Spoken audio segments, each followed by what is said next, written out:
Now it's time for the next talk about Tor. These people are not designing Tor, they are using Tor for their application, which allows you to create a virtual network over a Tor connection. So, well, Yvonne, just I hand the mic to them and talk.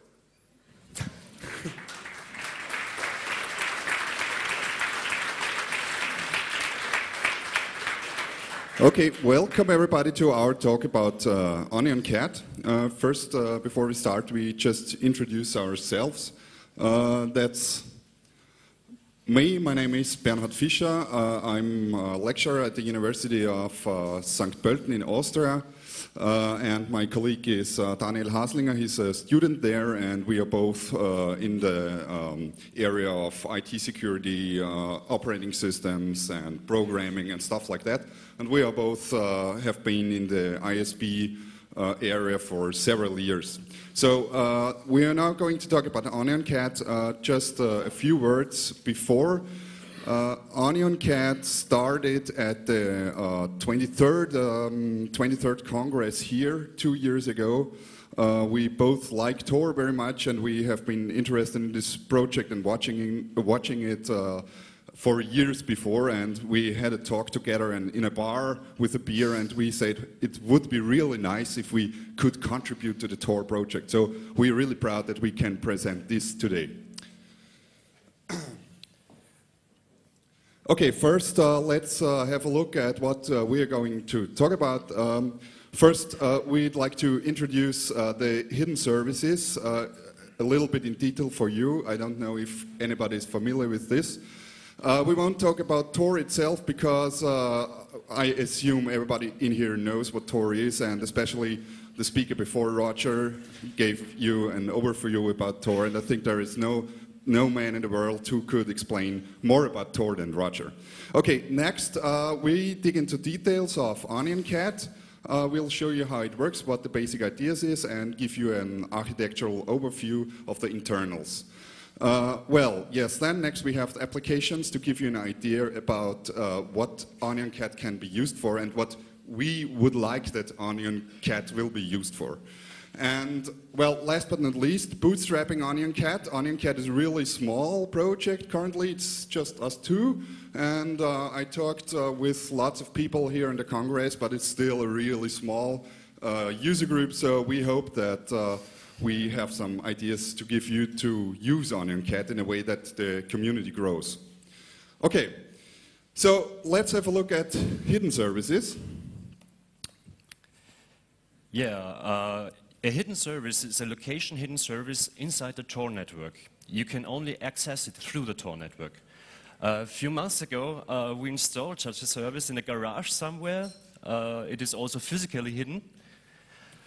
And the hidden services within the Tor network can be accessed without knowing where they are. So when client and server want to communicate, they don't have to know either the location of the server or of the client. The connections typically stay within Tor, and they do not need the Tor typical exit nodes, which is a very vital thing for the hidden services and the security within. So how do the client and the server find each other? To stay simple, the server and the client connect through their very own Tor circuit to a rendezvous node which exchange the data between it. In fact, this is a little bit more complicated, but this describes the technology quite well. So the server first raises a connection to a so-called rendezvous node. The client does this also. You see the typical circuit that every Tor client or every Tor application uses. And then the rendezvous node just sticks the two together and exchanges the data between them. Tor is quite slow, so it takes a while. The presentation is give me across Tor. No, not really. So, how are hidden services used? If you need to access a hidden service, you need a running Tor installation and a software that uses the Tor SOCKS interface, either through libraries that are aware from SOCKS, or maybe a software that uses the Tor SOCKS Ethernet interface directly. If an onion address has been detected, Tor will simply intercept the request and will route the connection into the Tor network to the hidden service as shown before. Oh, just a moment. It was too quick.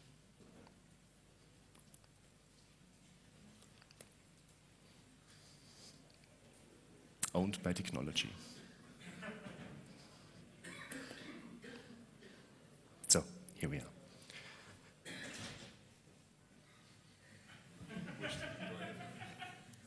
Damn it. Okay.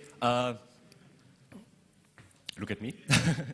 As soon as you enter the onion key or the onion address inside an application that uses Tor or the SOCKS interface within Tor, you just enter the onion key to a web browser, for example into Iceweasel or so on, and the interception will be done by Tor, and you will be routed to the service.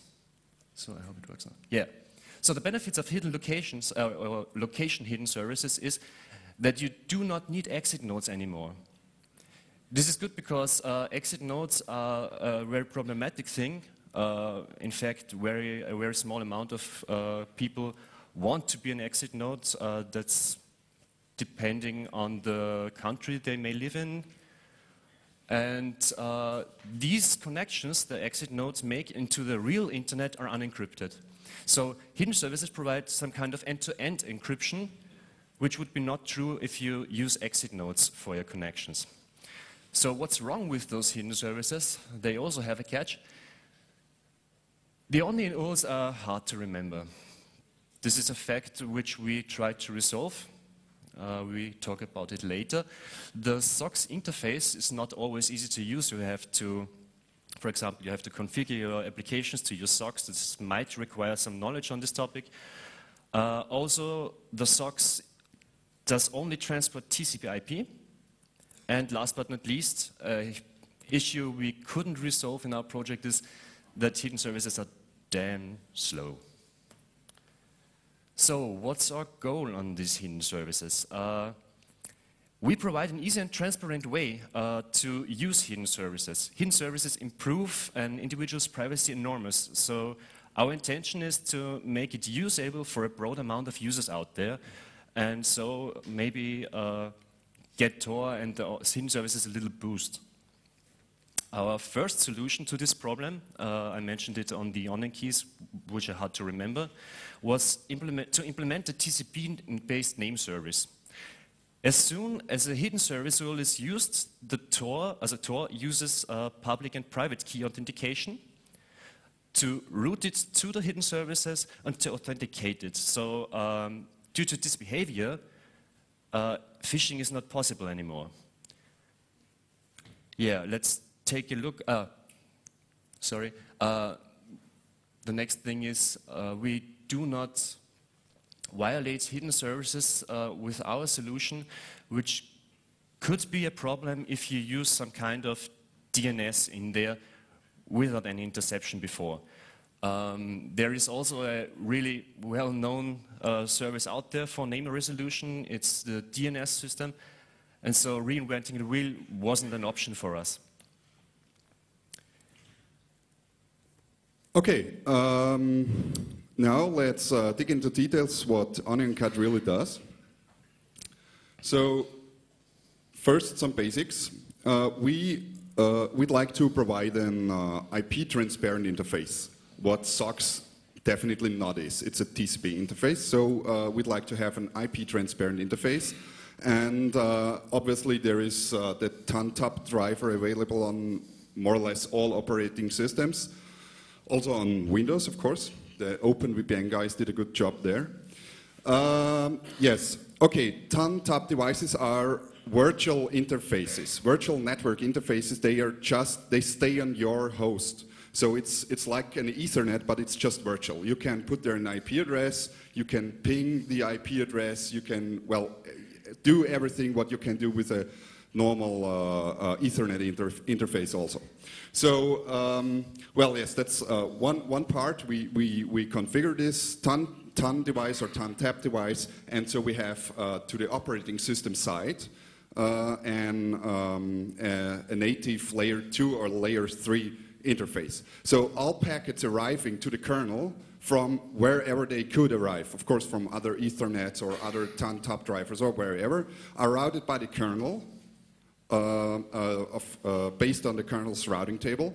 And if there is an entry to the top device, it will route the packets to the top device. On the other end of the top device, there is then OnionCat.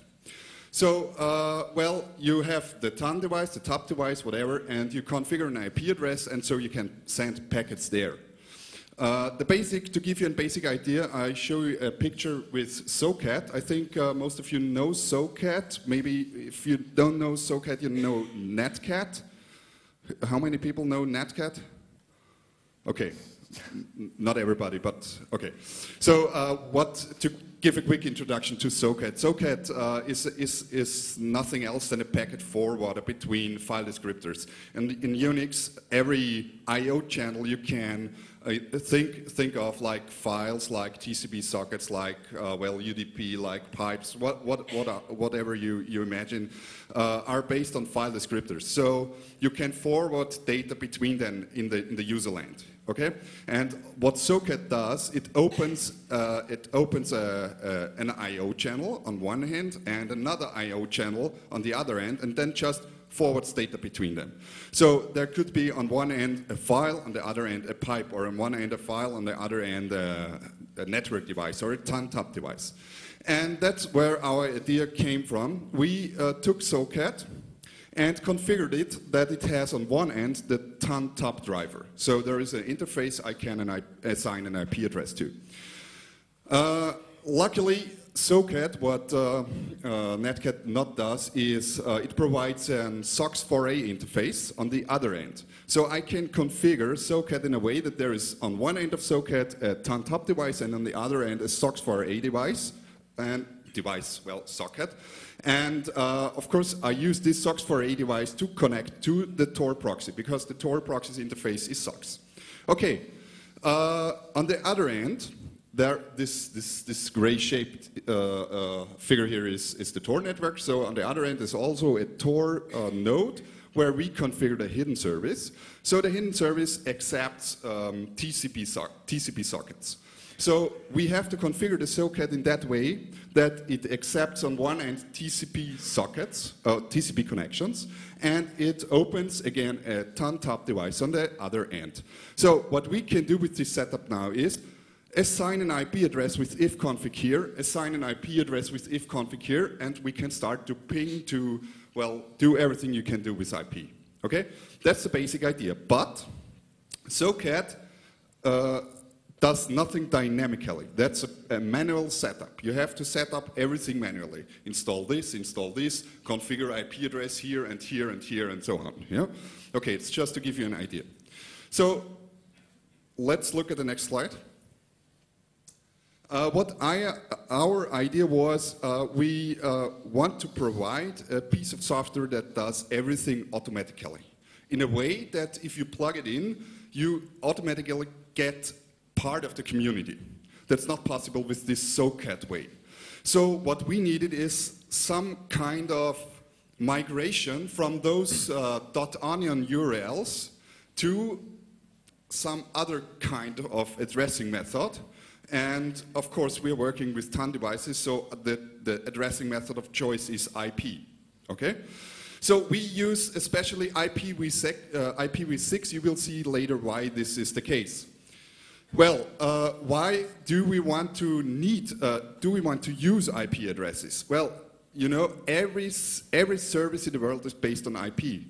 So if we use IP, we can also provide every service to work with OnionCat. And some slides before we said, okay, .onion URLs are really hard to recognize. So if we have IP, there is a way to make to make IP addresses more rememberable, that's DNS. Okay, so there is another